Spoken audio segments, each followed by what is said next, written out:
Hi dears, welcome to Malayali's Talks. Hi dears, welcome back to my channel. ഇന്ന് ഞാൻ വന്നിരിക്കുന്നത് Calicut university ഫോസം BA-BSc മലയാളത്തിൽ previous year question paper ഡിസ്കഷൻ്റെ രണ്ടാമത്തെ part video ആയിട്ടാണ്. ഒന്നാമത്തെ പാർട്ടിൽ ഞാൻ 2 മാർക്സിൻ്റെ ക്വസ്റ്റ്യൻ ആൻസേഴ്സ് ആയിരുന്നു ഡിസ്കസ് ചെയ്തിട്ടുണ്ടായിരുന്നത്. അപ്പോൾ അതിൻ്റെ വീഡിയോ ആരെങ്കിലും കണ്ടിട്ടില്ലെങ്കിൽ അതിൻ്റെ ലിങ്ക് ഞാൻ ഡിസ്ക്രിപ്ഷനിൽ കൊടുക്കാം. എല്ലാവരും അതൊന്ന് കാണുക. കാരണം 2 മാർക്കിൻ്റെ ക്വസ്റ്റ്യൻസ് എന്ന് പറഞ്ഞാൽ വളരെ ഇമ്പോർട്ടൻ്റ് ആണ്. നമുക്ക് ഉള്ളിൽ നിന്നൊക്കെ എടുത്ത് ചോദിച്ചത് കൊണ്ട് തന്നെ പലർക്കും അതൊരുപാട് കൺഫ്യൂഷൻ ഉണ്ടാക്കിയിട്ടുള്ള ഒരു ക്വസ്റ്റ്യൻ ആൻസേഴ്സ് ആണ്. അപ്പോൾ അതുകൊണ്ടാണ് ഞാൻ പറയുന്നത്, പ്രത്യേകിച്ച് ആ ഒരു വീഡിയോ എല്ലാവരും കാണണം, മിസ് ചെയ്യരുത്. ഓക്കെ, അപ്പോൾ നമുക്ക് ക്ലാസ്സിലേക്ക് കടക്കാം. അതിനു മുമ്പ് തന്നെ എൻ്റെ ചാനൽ ആരും സബ്സ്ക്രൈബ് ചെയ്യാതെ കാണുന്നുണ്ടെങ്കിൽ ചാനൽ സബ്സ്ക്രൈബ് ചെയ്യുക. ഫോർസം കഴിഞ്ഞാൽ മലയാളം ഇല്ല എന്നൊന്നും വിചാരിക്കേണ്ട. കാരണം നിങ്ങളുടെ യൂണിവേഴ്സിറ്റിയുമായി ബന്ധപ്പെട്ട എല്ലാ നോട്ടിഫിക്കേഷനും ഞാൻ ഷോർട്സിലൂടെയും മറ്റും അപ്ലോഡ് ചെയ്യാറുണ്ട്. അപ്പോൾ നിങ്ങൾക്കത് മറ്റുള്ളവർ പറഞ്ഞറിയുന്നതിനേക്കാൾ മുന്നേ നിങ്ങൾക്കത് അറിയാൻ സാധിക്കും. എല്ലാവരോടും എനിക്കുള്ളൊരു റിക്വസ്റ്റ് കൂടിയുണ്ട്. അതായത് ഒരു ചെറിയൊരു യൂട്യൂബ് ചാനലിൻ്റെ ലിങ്ക് കൂടി ഞാൻ ഡിസ്ക്രിപ്ഷനിൽ ഇടുന്നുണ്ട്. കുട്ടികളുടെ ചാനലാണ്. അപ്പോൾ എല്ലാവരും ഒന്ന് സപ്പോർട്ട് ചെയ്ത് കൊടുക്കണം. പാവങ്ങളാണ്, കാരണം അവർക്ക് ആ ഒരു സബ്സ്ക്രൈബേഴ്സിനെ കിട്ടാത്തതുകൊണ്ട് ഭയങ്കര സങ്കടമാണ്. അപ്പോൾ അതുകൊണ്ടാണ് എന്നോടത് പറയാൻ പറഞ്ഞിരിക്കുന്നത്. അപ്പോൾ ഞാനത് പ്രത്യേകം എടുത്ത് പറയാൻ കേട്ടോ. എല്ലാവരും ഒന്ന് സബ്സ്ക്രൈബ് ചെയ്ത് അവരെ സപ്പോർട്ട് ചെയ്യൂ. നിങ്ങളിപ്പോൾ വീഡിയോ കാണണോ കാണാതിരിക്കുന്നത് നിങ്ങളുടെ ഇഷ്ടമാണ്. പക്ഷേ നിങ്ങളൊന്ന് സബ്സ്ക്രൈബ് ചെയ്ത് കഴിഞ്ഞാൽ അവർക്ക് അത് വലിയ സപ്പോർട്ടായിരിക്കും. ഓക്കെ, അപ്പോൾ നമുക്ക് ക്ലാസ് സ്റ്റാർട്ട് ചെയ്യാം. ക്വസ്റ്റ്യൻ പേപ്പറിൽ സെക്ഷൻ ബിയും സിയും ആണ് ഇന്ന് ഡിസ്കസ് ചെയ്യുന്നത്. അപ്പോൾ സെക്ഷൻ ബിയിൽ 16ാമത്തെ ചോദ്യം മുതലാണ് സ്റ്റാർട്ട് ചെയ്യുന്നത്. 16ാമത്തെ ചോദ്യം, മലയാളത്തിലെ സമുച്ചയ പ്രയോഗത്തിലെ സവിശേഷതകൾ ഉദാഹരണ സഹിതം വിവരിക്കുക. ഉത്തരം, ഇവിടെ ക്രിയകൾ നടുവിനേച്ച് രൂപമാക്കുന്നു. അതുപോലെ ചെയ്യുക എന്ന് വെച്ചാൽ നാമത്തോട് ചേർക്കുന്നു. ഉദാഹരണം, അടിയും കൊണ്ട് പുളിയും തിന്നു പണവും ഒടുക്കി എന്നതിനെ അടി കൊള്ളുകയും പുളി തിന്നുകയും പണമൊടുക്കുകയും ചെയ്തു എന്നെഴുതുന്ന രീതിയാണ് ഇവിടെ പറയുന്നത്. 17ാമത്തെ ചോദ്യം, ഭക്ഷണത്തിൻ്റെ ജനാധിപത്യത്തെക്കുറിച്ചുള്ള ലേഖകൻ്റെ നിലപാട് എന്ത്? ഉത്തരം, ഭക്ഷണത്തിലെ ജനാധിപത്യം എന്നതുകൊണ്ട് ഉദ്ദേശിക്കുന്നത് ഏതൊരാൾക്കും ഒരു വിലക്കുമില്ലാതെ ഇഷ്ടപ്പെട്ടത് കഴിക്കാനുള്ള സൗകര്യം കിട്ടുക. അതുപോലെ തനിക്ക് തൻ്റെ രുചി പോലെ പ്രിയപ്പെട്ടതാണ് മറ്റേയാൾക്ക് മറ്റൊരാളുടെയും രുചി എന്ന തിരിച്ചറിവ് നേടുക. ഇതൊക്കെയാണ് ഭക്ഷണത്തിലെ ജനാധിപത്യം കൊണ്ട് ഉദ്ദേശിക്കുന്നത്. 18ാമത്തെ ചോദ്യം, മലയാളിയുടെ കപടനാട്യത്തെക്കുറിച്ചുള്ള കാരശ്ശേരിയുടെ നിരീക്ഷണങ്ങൾ വിലയിരുത്തുക. ഉത്തരം, കേരളത്തിലെ ബസ് യാത്ര തന്നെ എടുക്കാം. അവിടെ ആൺ പെൺ വേർതിരിവുണ്ട്. നമുക്കറിയാം, ആണുങ്ങളെ സീറ്റിൽ പെണ്ണുങ്ങൾ പോയിരിക്കില്ല. ആ ഒരു വേർതിരിവ് നമുക്ക് കേരളത്തിലുണ്ട്. അതുപോലെ മരണശേഷം ഒരാൾക്ക് ഇല്ലാത്ത ഗുണങ്ങളുണ്ടെന്ന് പറയുന്നത്, അതായത് ഇപ്പോൾ ജീവിച്ചിരിക്കുന്ന സമയത്ത് അവർക്കില്ലാത്ത കുറ്റങ്ങൾ ഉണ്ടാവില്ല, എന്നാൽ മരിച്ചു കഴിഞ്ഞാൽ അവർക്കില്ലാത്ത ഗുണങ്ങളും ഉണ്ടാവില്ല. അപ്പോൾ അത് പറയുന്നത്. അതുപോലെ വർണ്ണക്കടലാസിൽ പൊതിഞ്ഞ് സമ്മാനം നൽകുന്ന രീതി. അപ്പോൾ ഇതിനെക്കുറിച്ചിട്ടൊക്കെയാണ് നിങ്ങൾ ഈ ക്വസ്റ്റിൻ്റെ ആൻസറായിട്ട് എഴുതേണ്ടത്. 19ാമത്തെ ചോദ്യം, എല്ലാ പ്രൊഫഷണൽ കോഴ്സുകൾക്കും സാഹിത്യവും കലയും പഠന വിഷയമായി ഉൾപ്പെടുത്തണമെന്ന് പി. പവിത്രൻ അഭിപ്രായപ്പെടാനുള്ള കാരണമെന്ത്? ഉത്തരം വരുന്നത്, ഇപ്പോൾ നമ്മൾ സാഹിത്യ പഠനത്തിലൂടെ ഒരു സൗന്ദര്യബോധവും സാമാന്യമായിട്ടുള്ള വിജ്ഞാനവും മാനസികമായിട്ടുള്ള സംസ്കരണവും യുക്തിചിന്തയും അതുപോലെ യാന്ത്രിക ചിന്തയിൽ നിന്ന് മുക്തിയും എല്ലാം ലഭിക്കും.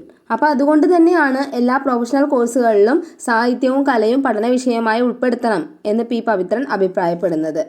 20ാമത്തെ ചോദ്യം, വ്യാജ സൂചനകൾ എന്ന കവിതാ വിവർത്തനത്തെക്കുറിച്ച് കുറിപ്പ് തയ്യാറാക്കുക. ഉത്തരം, സൂഫി സാഹിത്യത്തിൽ നിന്നാണ് ഈ ഒരു വ്യാജ സൂചനകൾ എന്ന കവിത വന്നിരിക്കുന്നത്. ജലാലുദ്ദീൻ റൂമിയാണ് ഇത് എഴുതിയിരിക്കുന്നത്. അദ്ദേഹം ഒരു പ്രശസ്ത വിവർത്തകനാണ്. സൂഫിസത്തിൻ്റെ സത്ത ഉൾക്കൊണ്ടിട്ടുള്ള ഒരു കവിതാ വിവർത്തനം തന്നെയാണ് വ്യാജ സൂചനകൾ. വ്യാജ സൂചനകൾ എന്ന കവിതയെക്കുറിച്ചും അതുപോലെ ആ കവിത എഴുതിയിട്ടുള്ള കവിയെക്കുറിച്ചുമെല്ലാം വ്യക്തമായി തന്നെ ഞാൻ ഒരു ക്ലാസ്സിൽ ഇട്ടിട്ടുണ്ട്. എൻ്റെ ചാനൽ നോക്കിയാൽ മതി. അപ്പോൾ അതിൽ ആ ക്ലാസ് കാണാൻ സാധിക്കും. അപ്പോൾ അത് നിങ്ങൾക്ക് കുറച്ചുകൂടി എളുപ്പമായിരിക്കും നിങ്ങൾക്ക് എക്സാം എഴുതാനായിട്ട്. 21ാമത്തെ ചോദ്യം, ആദമിൻ്റെയും ഹവ്വയുടെയും ഐതിഹ്യം സ്വാതന്ത്ര്യത്തിൻ്റെ ഉൽപ്പത്തിയെ സൂചിപ്പിക്കുന്നുവെന്ന് M. ഗോവിന്ദൻ പറയുന്നത് എന്തുകൊണ്ട്? ഉത്തരം, ദൈവശാസന നിഷേധം, സ്വർഗരാജ്യത്തിൻ്റെ അസ്തമയം, മനുഷ്യരാജ്യത്തിൻ്റെ ഉദയം, അതുപോലെ അദ്ദേഹം ഒരു കൃഷിക്കാരനായത്, അതായത് നമ്മുടെ ആദം ഒരു കൃഷിക്കാരനായത്, അദ്ദേഹത്തിൻ്റെ അധ്വാനം, സ്വാതന്ത്ര്യവും ആഹാരവും അദ്ദേഹം നേടിയെടുത്തത്, അതായത് അദ്ദേഹത്തിൻ്റെ ജീവിതത്തിൻ്റെ വിജയം തുടങ്ങിയ കാര്യങ്ങളെല്ലാം അതിൽ ഉൾപ്പെടുന്നുണ്ട്. അടുത്തത് 22ാമത്തെ ചോദ്യമാണ്, ഒരു ജാതി ഒരു മതം ഒരു ദൈവം മനുഷ്യന്. ഈ തത്വം ഗുരു എങ്ങനെയാണ് ജീവിതത്തിൽ പാലിച്ചത്? ഉത്തരം വ്യത്യസ്ത മതക്കാരുടെയും ജാതിക്കാരുടെയും കൂടെ ഗുരു സഞ്ചരിച്ചു. അതുപോലെ എല്ലാത്തരം മനുഷ്യരിലേക്കും അദ്ദേഹം ഇറങ്ങിച്ചെന്നു. അവർക്കിടയിൽ അവരുടെ കൂടെ ഇരുന്ന് അവരുടെ ജീവിതം ആസ്വദിച്ച് ഭക്ഷണം അവരുടെ കൂടെ കഴിച്ചു. അതുപോലെ ഭൂമിയിലെ സകല മനുഷ്യരും ഒന്നാണെന്ന ചിന്താ പദ്ധതിയായിരുന്നു ശ്രീനാരായണ ഗുരുവിന് ഉണ്ടായിരുന്നത്. യാഥാർത്ഥ്യത്തിലൊരു നവോത്ഥാന ദർശനം അദ്ദേഹത്തിൻ്റെ ജീവിതത്തിൽ നിന്ന് നമുക്ക് കാണിച്ചു തന്നു എന്ന് വേണം പറയാനായിട്ട്. ഇനി നമുക്ക് ഈ സെക്ഷനിലെ അവസാനത്തെ ചോദ്യം നോക്കാം. താഴെ കൊടുത്തിരിക്കുന്ന വാക്യങ്ങളിൽ തെറ്റുണ്ടെങ്കിൽ തിരുത്തി എഴുതുക. ഒന്നാമത്തെ വാക്യം, അക്രമങ്ങളും ഭീകരപ്രവർത്തനങ്ങളും പലയിടത്തും പൊതുപ്രവർത്തന ശൈലിയായി മാറി തുടങ്ങിയിരിക്കുകയാണ്. രണ്ടാമത്തത്, മരം ഒടിഞ്ഞു വീണതിനു ശേഷം ഒരാഴ്ച കഴിഞ്ഞാണ് വാഹന ഗതാഗതം പുനഃസ്ഥാപിച്ചത്. ഇവിടെ ഒന്നാമത്തെ ചോദ്യം അക്രമങ്ങളും ഭീകരപ്രവർത്തനങ്ങളും പലയിടത്തും പൊതുപ്രവർത്തന ശൈലിയായി മാറി തുടങ്ങിയിരിക്കുകയാണ് എന്നതാണ്. അപ്പോൾ അതിൻ്റെ ഉത്തരമായിട്ട് വരുന്നത് അക്രമവും ഭീകരപ്രവർത്തനവും പ്രവർത്തന ശൈലിയായി മാറുകയാണ് എന്നതാണ്. അങ്ങനെ ആക്കി മാറ്റി എഴുതണത്, അല്ലാതെ പൊതുപ്രവർത്തന ശൈലിയായി മാറി തുടങ്ങിയിരിക്കുകയാണ് എന്ന് വേണ്ട. രണ്ടാമത്തെ വാക്യം, മരം ഒടിഞ്ഞു വീണതിനു ശേഷം ഒരാഴ്ച കഴിഞ്ഞാണ് വാഹന ഗതാഗതം പുനഃസ്ഥാപിച്ചത്. അപ്പോൾ ഇത് മാറ്റേണ്ടത് മരം ഒടിഞ്ഞു വീണ് ഒരാഴ്ച കഴിഞ്ഞാണ് വാഹന ഗതാഗതം പുനഃസ്ഥാപിച്ചത് എന്ന് മാറ്റി എഴുതാം. കാരണം മരം ഒടിഞ്ഞു വീണതിനു ശേഷം എന്നതിനെ മാറ്റിയിട്ട് മരം ഒടിഞ്ഞു വീണ് എന്നാക്കാം എന്നാണ് പറയുന്നത്. ഇതോടുകൂടി ബി സെക്ഷനിലെ ക്വസ്റ്റ്യൻസ് എല്ലാം അവസാനിച്ചു. ഇനി സി സെക്ഷൻ, എല്ലാവർക്കും അറിയാം അത് എസ്എ സെക്ഷനാണ്. ഏതെങ്കിലും 2 ചോദ്യം ആൻസർ എഴുതിയാൽ മതി. അപ്പോൾ 24ാമത്തെ ചോദ്യം ഇതാണ്. 50കളിലെ കേരളത്തിലെ മധ്യവർഗ ജീവിതം ചിത്രീകരിക്കുന്ന നോവലാണ് അനുഭവങ്ങൾ. പരിശോധിക്കുക. ഈ നോവലിലെ ഓരോ ചാപ്റ്റേഴ്സിൻ്റെയും സമ്മറി ഞാൻ എൻ്റെ ചാനലിൽ അപ്ലോഡ് ചെയ്തിട്ടുണ്ട്. ആരെങ്കിലും കാണാത്തവരുണ്ടെങ്കിൽ അതൊന്ന് കണ്ടു നോക്കുക. ഇനി 25ാമത്തെ ചോദ്യം, ഭാഷയിലെ ആശയവിനിമയത്തെ സംബന്ധിച്ചുള്ള ലേഖകൻ്റെ നിരീക്ഷണങ്ങൾ സംഗ്രഹിക്കുക. അപ്പോൾ ഭാഷയിലെ ആശയവിനിമയങ്ങളെ കുറിച്ചിട്ടും ഞാൻ വീഡിയോ ചെയ്തിട്ടുണ്ട്. അതുപോലെ തന്നെ 26ാമത്തെ ചോദ്യം, വ്യക്തിനാമങ്ങളുടെ വിവിധ ഗണങ്ങളെ ഉദാഹരണ സഹിതം പരിചയപ്പെടുത്തുക. അപ്പോൾ വ്യക്തിനാമങ്ങളിലെ വിവിധ ഗണങ്ങളെ കുറിച്ചിട്ട് നമ്മൾ ആ ഒരു ചാപ്റ്ററിൽ പഠിച്ചിട്ടുണ്ട്, വ്യക്തിനാമങ്ങളെ കുറിച്ചുള്ള പഠനത്തിൽ.